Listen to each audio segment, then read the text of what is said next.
welcome to the video. This is the hardest bunch ride in the world. Let's put an appropriate hat on here for this video here. Let's get into it. So this is up the Norwood Parade, Adelaide, South Australia. This is almost a touch of wheels there maybe. And I can see here, this is rim brake. These are the best, I shouldn't say best because best means many things. These are the fastest, these are the fittest cyclists in Adelaide. These are the one percenters, and there's obviously there's differences even in the bunch, but this is definitely the fastest, the hardest climbing training ride that I'm aware of anywhere around the world, and I've ridden a lot of bunches all around the world. Had some great rides, great fun. So I'm still not at the back. Big bunch this morning, big bunch.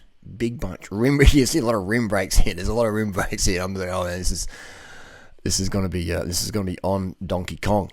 All right, so I think I'm last wheel now, and I'm jumping last wheel just to show you the size of the bunch. And you see, it is a high level of riders, so it's maybe like, I want to tag along. You mean tag along, but if you don't have any racing experience, it's going to be dangerous. All right, so this is a bunch I only really recommend if you've got extensive bunch riding experience or extensive racing experience. It's not the place to come for your first ever bunch ride. This is the super elite ride. So it's not the first, it's a bit of bunch hygiene. This is not the bunch you want to come for your first ever bunch ride. It'll be dangerous. All these guys, you can tell, slim, lean, conditioned, racing, or extensive bunch riding experience. Most of these guys have power meters.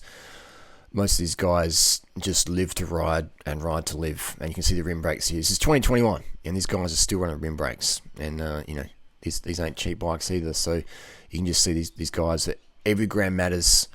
These are the weight weenies, the performance weight weenies. And they love it. They love it. So this is good. This is waiting here. It's near the Tower Hotel. And I'm at the very, very back of this group. So you can see the body fat while we're here. Just checking the GoPro's working. You can see the body fat levels of all these riders. Very, very lean, very low body fat levels. All right. So now I'm at the back of the pack here. We've got the easterly sun. And at the back of the pack. And I'm at the back of the pack. Last time you saw me, I was at the front because I see here there's a few riders who I'm thinking probably going to ride, give or take around the same time. I'm going to do it at Norton Summit, so I thought we'll jump at the back here and just sit in the back. Must be a reason today. I can see that's got a Sam in front of me there. Big Sam. He goes great. He's a taller rider, but he loves to hurt. He just loves to punish himself on the climb. So he's always a good guy to sit behind because he's just going to give it everything. He just loves to diesel up the climbs. So a bit of a shuffling around here, a bit of moving around, and I thought, I'm going to move up as well. And I'm going to move up as well. All right, so we're about to make the left-hand turn here from McGill Road, left-hand onto the famous Norton Summit, and here we go. And this is where the lap starts for the Strava segment, around about here. And the pace was pretty pedestrian, but you can see this right in front of me. Blue jersey, black shorts, white-ish helmet, blue socks. That's cut. Look at him. He's going off already. He's just like... Now, there is a bit of a story. You may have seen him on 7 News. He was a third lung transplant. They were doing a test case where they were putting lungs in runners and cyclists. So he actually got a third lung. And you can see, look, he's already up the road. So I'm thinking I might as well go. I got in the team radio. They said, Harley, cover the brake.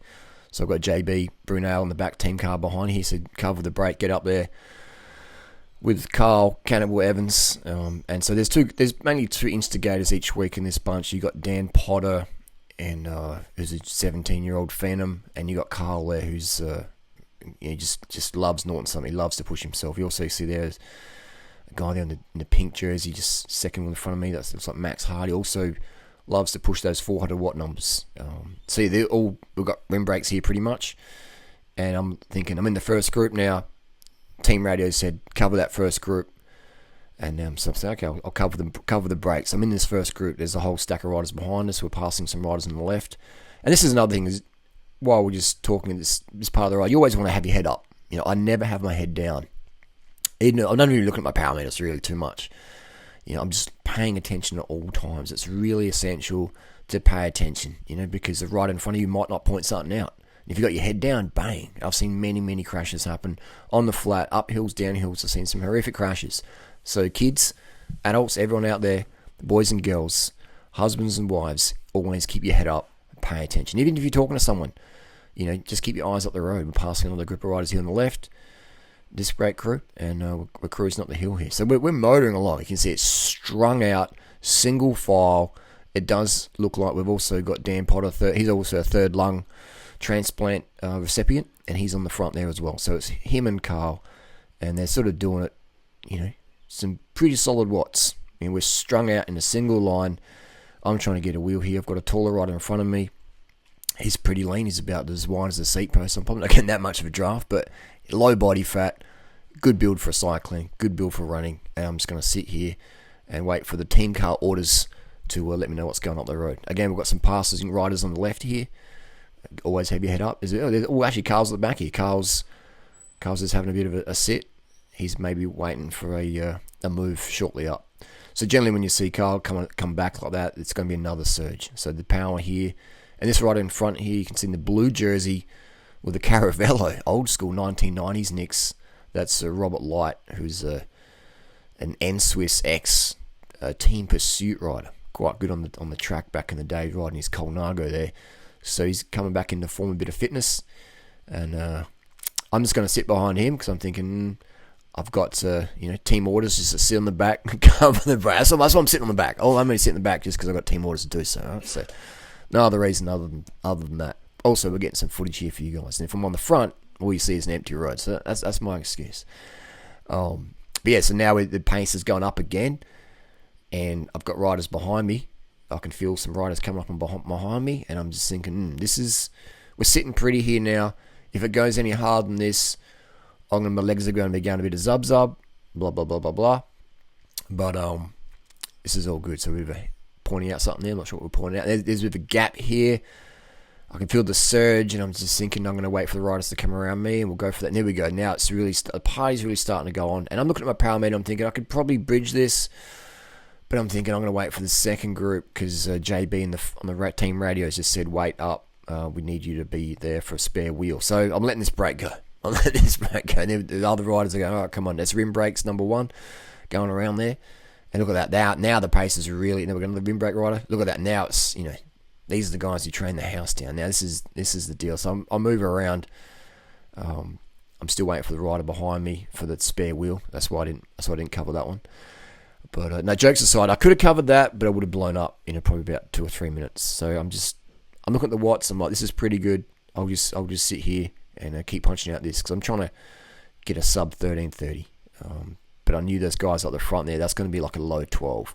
So it would be good training for me to cover, jump on that move there, hold it for 2 or 3, 4, maybe 5 minutes if I'm lucky, and then blow up. But I was trying to get a consistent power output today. So I'm going to jump on the front here and tow some riders up. We've got a rider here who dropped off of that front group. He's like, no, I've had enough of that.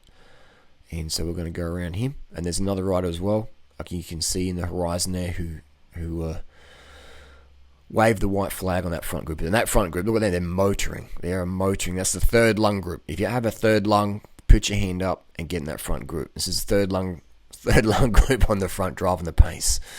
And I'm pretty sure that was Carl who instigated that voracious surge of watts there. And so this is down on the front here. I've been told by the team radio I can jump on the front and pull a few turns. So now again, this is why I generally sitting on, because it's sort of a little bit boring, isn't it, just watching me ride. And this is where it would be good to have 2 cameras, wouldn't it? Or a 360 camera, so we could see the riders behind me. Maybe we can organise that. If you'd like me to get a 360 camera, let us know down below. We can organise that. We're filming today on the GoPro Hero 7.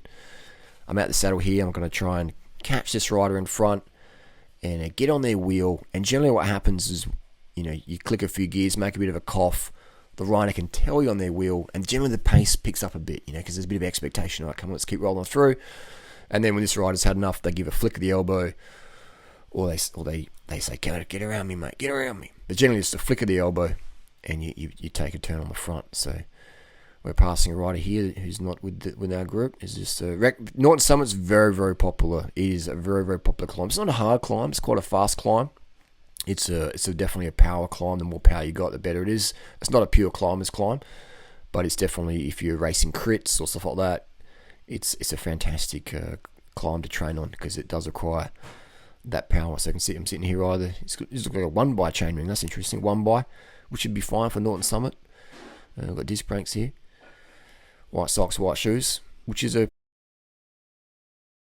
not, I think white socks and white shoes is a great safety color. It definitely stands out. You can sort of see them in the horizon, and that's called what's it called? Bio motion. When you got white shoes or white socks or yellow socks, I've got with the yellow socks on with white shoes. It's called biomotion, so it makes it easier for other road users, be it drivers or deer or cyclists or whoever, to see you coming or going. So you're having white shoes, white socks, or yellow shoes. What have I got? I've got yellow socks, white shoes today. So whatever it is, having some bright clothing on there is good. See, we're sitting behind this rider here, and we're cruising up. Beautiful day for it. Great day for it. What did I have for breakfast this morning while we're just waiting for this next scene to come on? For breakfast, I just woke up, had about half a litre of water, and I had maybe about 100 grams of sugar just mixed in that water, and that was enough for me to have some sufficient sugars there for the morning session. And also brought about 200 grams of sugar with me in a water bottle, which I have topped up every time I get to the top of the climb. Just a bit more water in it, shake it up, and it's a bit like a gel. And also drink some straight water at the top of the climb, just to keep hydrated. Hydration is very, very important. Otherwise, your legs, man, as soon as you get dry, your legs start to be cramping up a bit, like cramping up a lot even, or they can just cramp up slightly, and you might lose 10 watts or 30 watts, and when you're riding with, when you're trying to get PRs or whatever, 10 watts is a lot. If you can save 10 watts or put out another 10 watts, that's a lot. That is a lot. That's a big benefit there. If you can have that extra few watts there for sure. So yeah, hydration, sugar is very important. I don't have like a breakfast meal. I don't have a smoothie before this ride, because it's like the pace is on very early on. So you don't have a smoothie or a bowl of oats or whatever coughing up. You want to be light in the gut and have sugars with you. Always have sugars with you. You don't want to train fasted unless you want to slow metabolism. So the riders in front are already about almost a minute ahead. So there's a flick of the elbow there. Just that flick, and so I jump on the front. And we're going to do some turns here, which is, again, make for some borage footing, but it's all good. Boring footage. So yeah, you never want to train fast. You always want to have carbohydrates in your system. Otherwise, your mood drops and your legs goes up. You've got a runner going down there. You always have some sugar before you go out. Always. A lot of people skip breakfast, have coffee. Yeah, I'm going to burn fat, have some coffee, No. Like, don't do that. I mean, if you're going to have coffee, have it with sugar. Have it with sugar so your cortisol is less spiked. All right? Caffeine spikes cortisol. The absence of sugar spikes cortisol. And we know cortisol is a fat-storing mechanism.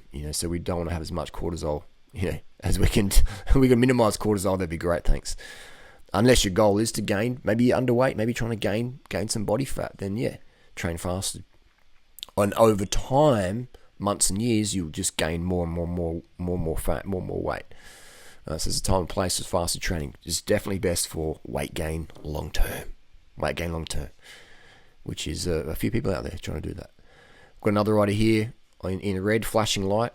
Be safe, be seen. Not from our group, from another group. Doing all right, kicking up there. Norton Summit. Beautiful day for it morning. Well, it was a day for it this morning. Incredible. I can see a rider in the horizon.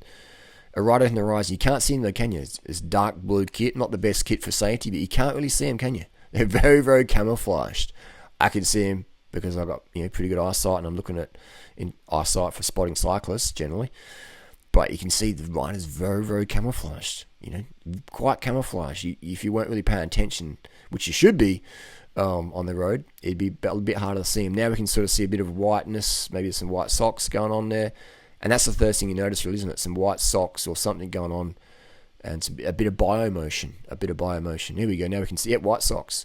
So that's a great bit of biomotion for a bit of safety there. If I was sponsoring a bicycle team, I would have the integrity to make sure that my athletes had high-vis jerseys on. I would incorporate that, because navy blue and navy black and burgundy or whatever, it's sort of cool on sponsorship night, but on the road is dangerous. It is dangerous. So for me, integrity is a big thing in my life. I would want a rider's safety to be paramount. So I would be recommending, I would be providing the sponsorship clothing to include an overt neon safety. And neon looks good, man. I like the 80s, man. I like the 90s. Neon looks great. It's a Windspace bike. Windspace, Joe from China Cycling. Good product. Yeah, neon, man. Like, be seen, be safe. I'm wearing a neon yellow jersey. Neon yellow jersey. And I'm wearing a neon orange helmet, so I'm really visible. Alright, so I'm on the front here. We got the buyers pulling on a turn, coming around the front there. And that's what I've been waiting for, team orders. And so we've got some riders here. Rim brakes as well. We've got rim brakes. I've got one disc brake right in the middle there, the sandwich. It's got a rim brake sandwich. And good riders here. Guys, you can see them. They're just pushing the watts. They're pushing the pain. We've got rim brakes as well. All the riders in this bunch, man, they just want to hit it. Yeah, up this front group here, second group, third group, fifth group even. They all come here to suffer, and it's fantastic. It's just a great vibe. It's a great vibe. Everyone's just, common agreement. It's Norton Summit. Let's bore down the pace. Let's sweat. Let's get it going on. And it's just good fun. It's just great. It's all about Adelaide. This is a big reason I live here. Just the cycling community, the banter. It's all good. And Strava. It's just great. Just pushing the watts, and it's good. If you got any grudges, you take it out on the road. We let your legs do the talk, and it's good fun. Good, clean fun. Passing some more riders on the left there. So again, you always want to be ahead up the road. Always be paying attention. Always be paying attention. These riders who experienced, bunch riders experience races, so that they understand the importance of always knowing where your front wheel is, always knowing what's coming up on the road, on the surface, the rider in front, what's on the side of the road. Is there a goat about to walk out the road? There's a kangaroo. Last week, a rider had a really bad accident on Norton Summit, coming downhill, maybe going a bit too quick for these conditions, who knows? But a kangaroo jumped out, and bam, broken sacrum. I think he had fractured. He was in hospital, so we wish him well. We wish him a speedy recovery. But yeah, just a reminder, just take it easy on the downhills. You never know when there's Skippy jumping out, or a gum nut, or whatever. And that was the line back there, so the pedals can go easy. And that's the Norton Summit, done and dusted. Hardest bunch ride in the world. Nothing comes close to it. Let us know down below what you think. And the third lung recipients, they finished about a minute in front of us today.